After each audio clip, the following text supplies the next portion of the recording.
저는 결혼은 현실이라는 말이 좀 이상하게 느껴집니다. 세상에 결혼만 현실이냐? 그건 아니잖아요. 원래 쉬운 거 하나 없는 게 인생이고 현실은 차가운 게 기본값이니까요. 그래서 저희는 결혼을 일찍 한 게 오히려 잘한 일이라고 생각합니다. 살면서 뭔가 어려운 일이 생길 때면 혼자보다는 둘이 나은 경우가 많더라고요. 물론 결혼하고 항상 좋았다 하면 거짓말이지만 이런 통계에서 말하는 어려움들은 좀 과장된 면이 있다고 생각해요. 그래서 오늘은 결혼을 빨리 하면 좋은 점에 대해서 한번 얘기해 보겠습니다. 첫 번째는 경제관념이 좀 빨리 생긴다는 거예요. 같이 집도 구해보고 가재도구들도 하나씩 사다 보면 내가 부모님 집에서 당연하게 누리던 것들, 이런 칫솔 하나라도 공짜가 아니었구나, 이걸 절절하게 깨닫게 됩니다. 또 부모님만큼의 소비 수준을 가지기에도 내 월급은 너무 부족하다는 걸 느끼게 되죠. 현실 감각이 점점 생기는 거예요. 저희 결혼할 무렵에는 저는 사회초년생이었고 초봉 3천을 주는 회사에 다녔습니다. 아내는 소득이 거의 없었고요. 그래서 실수령 220만원 정도로 둘이 살았었는데 적금 빼고 생활비 빼고 부모님들 용돈까지 드리고 나면 진짜 남는 돈이 없더라고요. 근데 여기서 중요한 건 돈이 없어도 괜찮았다는 거예요. 특히 학생일 때부터 연애를 한 거니까 가성비 좋은 데이트하고 먹는 것도 좀 싼 거 먹고 옷도 유니클로 사 입는 그런 습관이 남아서요. 조금 부족하긴 하지만 매일 붙어 있을 수 있다는 사실, 그 자체만으로도 좋았습니다. 저기 빵댕이 되게 귀엽다. 빵댕이.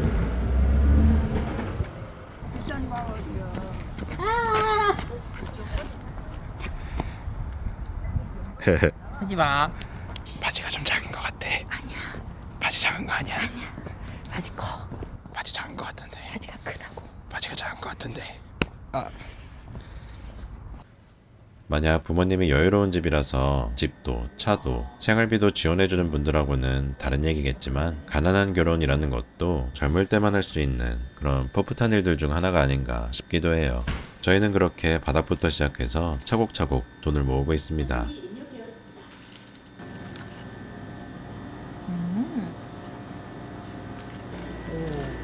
결혼은 1분 전에 나와.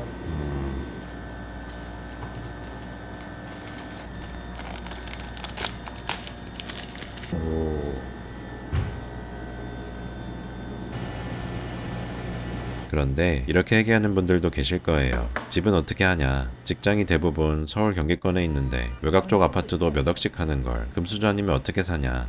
저희도 처음에는 그렇게 생각했었는데요. 알고 봤더니 생애 최초의 신혼부부 조건이면 저렴하면서도 괜찮은 주거지를 구할 수 있고요. 신혼부부 특별공급 제도를 노릴 수도 있어요. 저희는 이번에 신혼희망타운 들어가면서 30년짜리 대출을 1%대에 받았습니다. 몇십 년 동안 대출만 갚는 거 너무 힘든 일 아닌가 하실 수 있는데요. 애초에 대출을 갚아야 하는 족쇄로 볼 게 아니라 대출받은 금액에 대한 사용료를 낸다, 이건 점으로 생각하는 게 더 맞는 것 같아요. 우리가 넷플릭스를 볼 때 한 달에 15,000원씩 컨텐츠 이용료를 내는 거랑 똑같은 개념인 거죠. 내가 3억짜리 아파트를 2억 대출 끼고 사서 한 달에 100만원씩 사용료를 낸다. 근데 넷플릭스는 한 달 지나면 끝나지만 집은 남잖아요. 심지어 집값이 오르면 차익도 생기고요. 그러면 내 소득이 매달 100만원의 사용료를 감당할 수 있느냐? 현금 흐름의 문제로 바뀌게 되는 거죠. 그래서 결혼할 때 경제적인 부분은 생각보다 큰 문제가 아니라는 점, 부부가 같이 소비를 좀 줄이고 일도 할 수 있으면 흙수저라도 집 한 채 사는 것 정도는 그렇게 비현실적인 일은 아니다 말씀드리고 싶었습니다. 오히려 신혼부부 정책을 쓰려면 결혼을 빨리 하는 게 낫다는 계산도 나올 수 있는 거죠.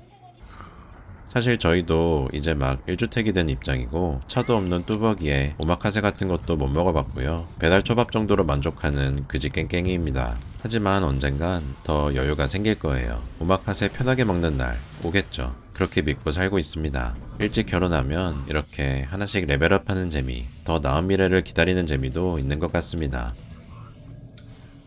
두 번째 장점은 안정감이 느껴진다는 건데요. 이렇게만 말하면 너무 추상적이잖아요. 안정감이 구체적으로 뭐냐 물으신다면 저는 에너지의 밀도라고 표현하고 싶어요. 결혼하기 전에는 돈과 시간, 육체적인 에너지, 정신적인 에너지가 잠재적인 배우자를 찾아서 마구마구 흩어집니다. 연애를 시작하더라도 얘랑 결혼할 수 있을까? 이런 걱정, 저런 걱정하는 게 다 스트레스이고 일종의 에너지 낭비인 거거든요.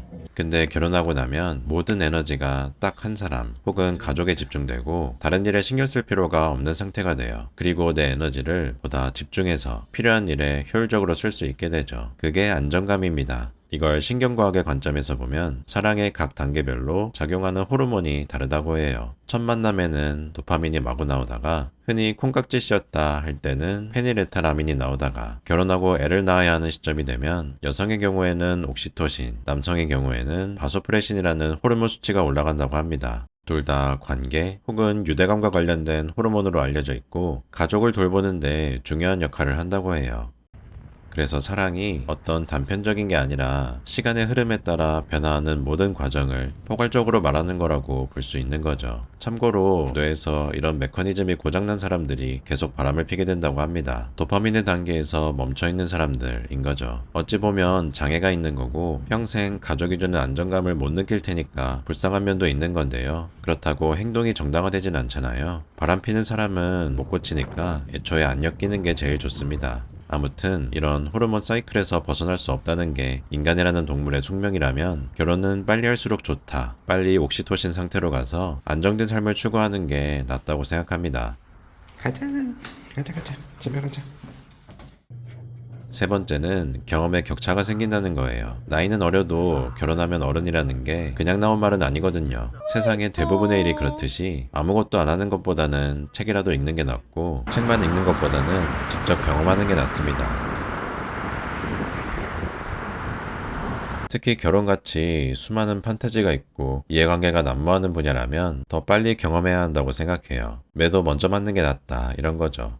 그런데 경험 격차가 생기는 게 항상 좋으냐? 꼭 그렇지는 않을 수도 있습니다. 20대 혼인율이 이렇게 낮은 상황에서 나 혼자만 블랙스완이 돼버리면요. 또래들과 관심사도 달라지고 공감도 안 되고 자연스럽게 멀어지는 수순을 밟게 됩니다. 물론 저는 애초에 친구가 별로 없어서 이런 변화가 크게 느껴지지는 않았는데요. 인간관계가 넓었던 사람한테는 이게 리스크가 될 수도 있는 거죠. 기존의 무리에서 이탈하게 되고 사회적 관계가 축소되는 걸 감당해야 되는 거잖아요. 만약 배우자가 그 빈자리를 다 채워준다면 괜찮겠지만 현실적으로 어려운 부분이 있을 거예요. 그래서 결혼하고 나서도 인간관계를 잘 유지하는 사람을 보면 정말 대단한 것 같습니다. 저희는 그렇게 하지 못했거든요. 저희 둘 다 너무 내향적이고 소심한 편이라 결혼하고 비워진 관계를 채우지 못했고요. 오히려 고립돼버린 상황이 됐죠. 그래서 가끔 무인도에 살고 있다, 동굴 속에 살고 있다 이런 생각이 들기도 합니다.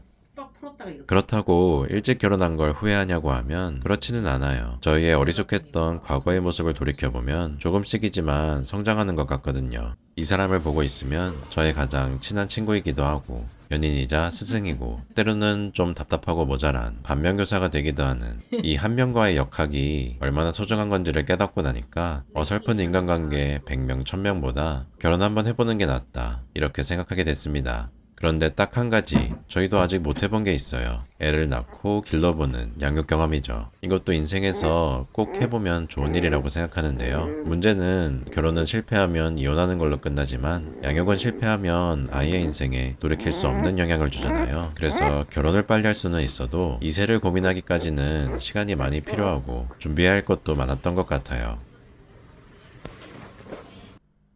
저희도 아이를 낳아볼까 생각한 지 정말 얼마 안 됐는데요. 그런 변화마저도 결혼 생활의 일부였구나 깨닫게 되기도 했습니다. 오늘 일찍 결혼해서 좋은 점 3가지 얘기해봤는데요. 사실 좋은 결혼은 결혼을 했다는 사실 그 자체보다는 누구랑 했느냐가 더 많은 영향을 미칩니다. 아까 경험 격차라고 표현했는데 빵에 갔다 왔다고 좋은 경험이라고 하지 않는 것처럼 나쁜 결혼, 이혼 같은 건 안 하는 게 나은 경험이잖아요. 결혼이 어렵다는 건 다른 게 아니라 그거인 것 같아요. 좋은 사람을 좋은 시점에 만나야 한다는 거 혹은 세상에 완벽한 사람은 없다 받아들이고 어떻게든 조율하는 법을 배워야 한다는 거죠. 저희는 후자에 가까웠습니다. 지금은 둥글둥글해 보이지만 저희도 어리석고 날카롭고 염세적인 때가 있었어요. 시간이 지나면서 조율하는 법을 배워나갔고 변화하려고 노력도 많이 한 케이스입니다. 저희가 어떤 노력했었는지도 차근차근 영상으로 풀어나갈 생각입니다. 여러분들은 저보다 빨리 행복한 결혼하셨으면 좋겠습니다. 저는 그럼 다음 영상에서 다시 인사드릴게요. 오늘도 행복한 하루 되세요.